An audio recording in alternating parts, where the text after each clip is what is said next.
আসসালামু আলাইকুম। সবাই কেমন আছেন? আশা করি সবাই ভালো আছেন। আমিও আল্লাহর রহমতে খুব ভালো আছি। চলে আসলাম আজকে আপনাদের সামনে আরও একটি নতুন রেসিপি নিয়ে। আজকে আমি আপনাদের কচুরমুখী দিয়ে ইলিশ মাছ রান্না করে দেখাবো। এর জন্য আমার প্রথমেই লাগবে একটি ইলিশ মাছ।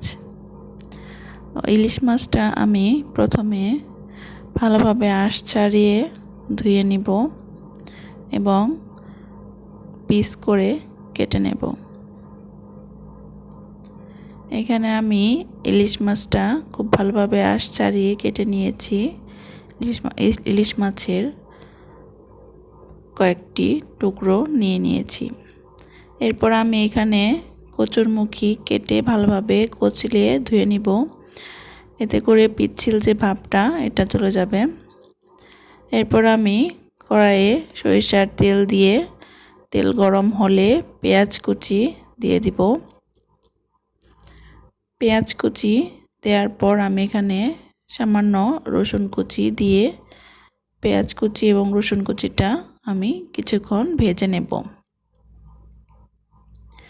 ইলিশ মাছটা সরিষার তেলে রান্না করলে টেস্টটা ভালো হয়। তো এখানে আমি পেঁয়াজ রসুন ভাজা হলে সামান্য একটু পানি দিয়ে এখানে আমি শুকনো মরিচের গুঁড়া, হলুদ গুঁড়া, জিরার গুঁড়া, ধনিয়ার গুঁড়া দিয়ে ভালোভাবে মশলাটা কষিয়ে নেব এবং আমি এখানে লবণ দিয়ে দিব। ভালোভাবে মশলাটা কষানো হলে আমি এখানে কেটে ধুয়ে রাখা কচুরমুখীর যে টুকরোগুলো সেগুলো দিয়ে ভালোভাবে কিছুক্ষণ কষিয়ে নেব।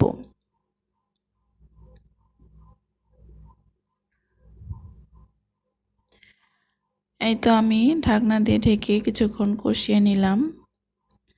কষিয়ে নেওয়ার পর আমি এখানে আরও সামান্য একটু পানি দিয়ে কষিয়ে নেব।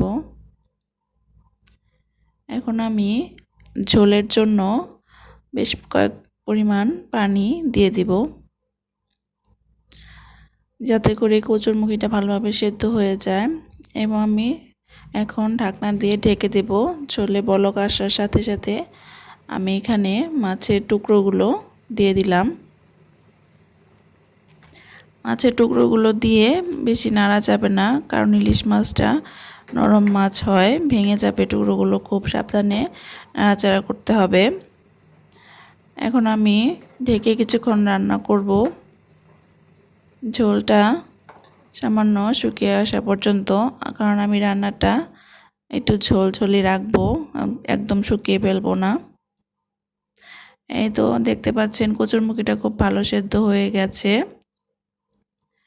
এ পর্যায়ে আমি এখানে 3-4টা কাঁচামরিচ সামান্য একটু ভেঙে দিয়ে দিব ফ্লেভারের জন্য।